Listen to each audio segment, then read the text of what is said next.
बलिया में अपनी बीमार पत्नी को ठेले में लिटाकर अस्पताल ले जाते वीडियो और तस्वीर जब वायरल हुई तो हंगामा मच गया। क्या है उस पूरे वीडियो की कहानी हम आपको बताएंगे और उसका क्या हुआ असर लखनऊ में, कैसे डिप्टी सीएम जो कि स्वास्थ्य मंत्री भी हैं उन्होंने अस्पतालों में इसके बाद निरीक्षण किया है, ये भी हम आपको बताएंगे। कहां पर एक मुस्लिम ने जब आरएसएस के पथ संचलन में अपना योगदान दिया तो उसके खिलाफ फतवा जारी हुआ, ये भी दिखाएंगे। और साथ साथ गर्मी बढ़ने के साथ ही अब खेतों में गेहूं और अन्य फसलों में आगजनी की घटनाएं सामने आने लगी हैं।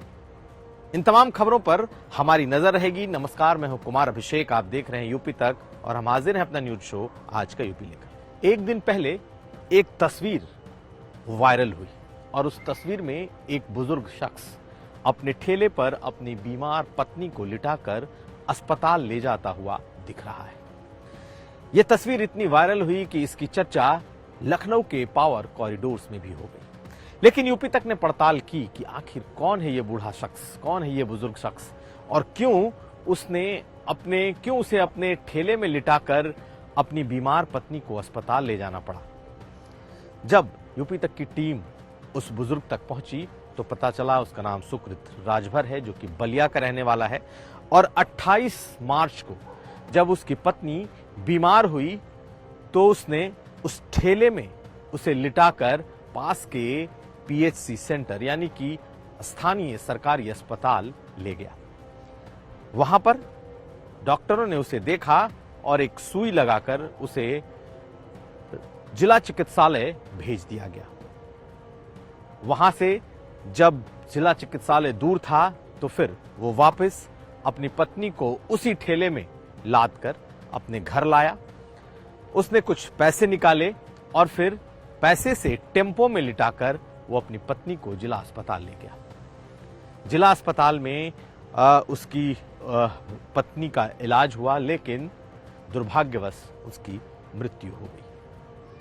बताया जा रहा है कि कई बीमारियों से पीड़ित थी उस बुजुर्ग की पत्नी, उस सुकृत राजभर की पत्नी, लेकिन उसकी मौत हो गई और उसके बाद अस्पताल से भी उसे एम्बुलेंस नहीं मिला और फिर प्राइवेट एम्बुलेंस लेकर, जिसमें उसे 1100 रुपए खर्च आए और फिर वो अपने घर लेकर आया जहां उसका अंतिम संस्कार किया गया। लेकिन इस पूरे तस्वीर में मार्मिक व्यथा, मार्मिक कहानी यह है कि उस बुजुर्ग के साथ कोई नहीं था, न तो सरकार खड़ी दिखाई दी और ना ही उसका परिवार। एक फैक्ट जो निकल कर आया कि उसके 5 बच्चे हैं, जो कि पांचों बच्चे जवान, शादीशुदा, अलग अलग रहते हैं। लेकिन जब उस बुजुर्ग उस महिला बीमार पड़ी तो उसका कोई बच्चा उनके साथ दिखाई नहीं दिया। दूसरी तरफ जैसे ही ये तस्वीर, चूंकि ये घटना 28 मार्च की है जब वो बीमार पड़ी और वो अस्पताल ले जाई गई, लेकिन ये तस्वीर एक दिन पहले वायरल हुई और उसके बाद लखनऊ के पावर कॉरिडोर्स में हंगामा मचा। और जो डिप्टी सीएम हैं ब्रजेश पाठक, इस घटना के बाद उन्होंने अस्पतालों को निर्देश दिए कि किसी को भी इस तरीके की स्थिति नहीं आनी चाहिए। और आज बकायदा उन्होंने बलिया से दूर लखनऊ में औचक निरीक्षण किया और खुद घूम घूम कर मरीजों का हाल पूछा, स्ट्रेचर के हालात देखे और साथ साथ एम्बुलेंस की व्यवस्था कैसी है ये देखा। और ये सब कुछ उस एक तस्वीर का कमाल है जो वायरल हुई है और जिसकी वजह से ये पता चला कि लखनऊ से सुदूर दूर बलिया, यानी कि पूर्वांचल के बलिया जिले के एक ब्लॉक की इस तस्वीर ने इतना असर किया है कि लखनऊ में बैठे स्वास्थ्य मंत्री को भी अस्पतालों में अब स्ट्रेचर, एम्बुलेंस और जो मरीजों की सुविधाएं हैं उसे देखने के लिए सामने आना पड़ा। इन तस्वीरों को देखिए और इन तस्वीरों से समझिए कि आखिर किस तरीके का असर इस एक तस्वीर ने किया है। पहले उस बुजुर्ग को सुनिए, उस सुकृत राजभर को सुनिए कि क्या कहानी है। सरकार राती खाने दर्द कुल भइल, देह दुखाए लगल तो हमार कुछ साधन ना रहे तो हम ठेला से अपना चिरकहल लाद के ले गए। कब की बात है ई 10 बजे हम चिलिकहर अस्पताल में सरकारी में हम वहाँ पर हले। नहीं तो आपने एम्बुलेंस बुलाया? ना हमके एम्बुलेंस मालूम ना रहे, हम बुझली कि डिबलेहरी केस में एम्बुलेंस आई, भारी रोग में आई, हमरा खातिर एम्बुलेंस ना आई तो अपना ठेला से हम चिलिकहर ले गई। उसके बाद क्या हुआ?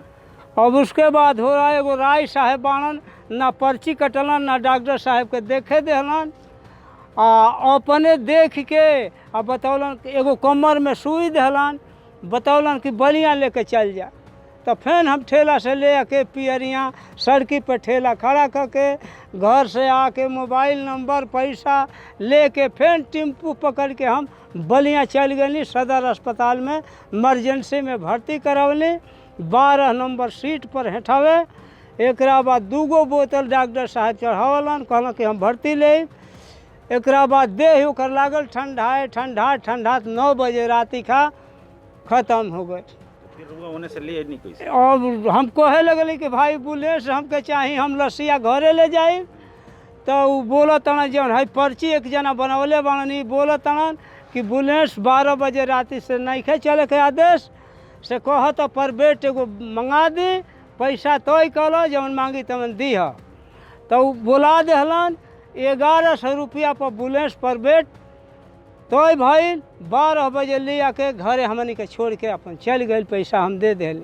मुरादाबाद में एक मुस्लिम डॉक्टर ने आरोप लगाया है कि आरएसएस के पथ संचलन कार्यक्रम में शिरकत करने की वजह से और खासकर पथ संचलन कार्यक्रम में फूल बरसाने की वजह से मुस्लिम समुदाय में उसका बॉयकॉट होना शुरू हो गया है। और एक शख्स ने जब देखा कि आरएसएस के कार्यक्रम में उन्होंने फूल बरसाए तो फिर उनके खिलाफ एक मुहिम शुरू हो गई और फिर जो मरीज उनके पास आते थे उन सबों ने उनसे किनारा करना शुरू किया है।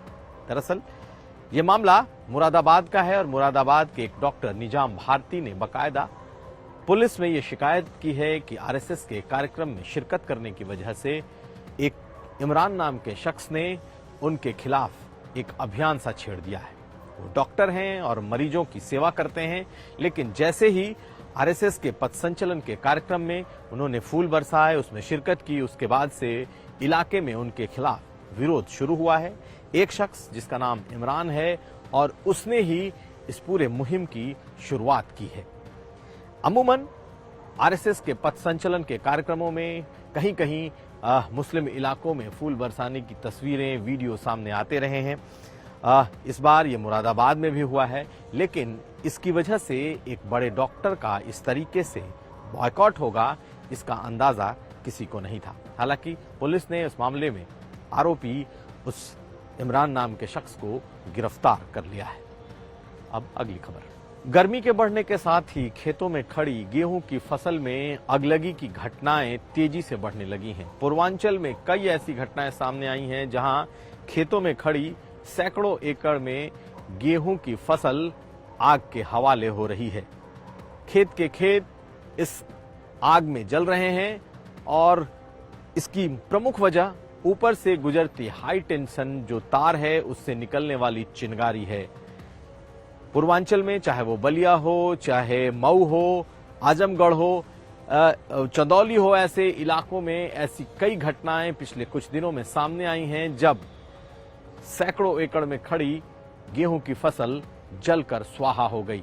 हालांकि सरकार त्वरित गति से इस मामले में मुआवजे भी दे रही है, लेकिन फिलहाल इसका कोई अंत इसलिए नजर नहीं आ रहा क्योंकि ये आग उसी जगह खेतों में लग रही है जहां ऊपर से बिजली की हाई टेंशन वायर गुजर रही है और उससे निकलने वाली चिंगारी से इन खेतों में आग लग रही है। और जैसे जैसे गर्मी और बढ़ेगी ऐसी घटनाएं अभी और बढ़ सकती हैं। तो ये था आज का यूपी। हम फिर हाजिर होंगे, तब तक आप देखते रहिए यूपी तक।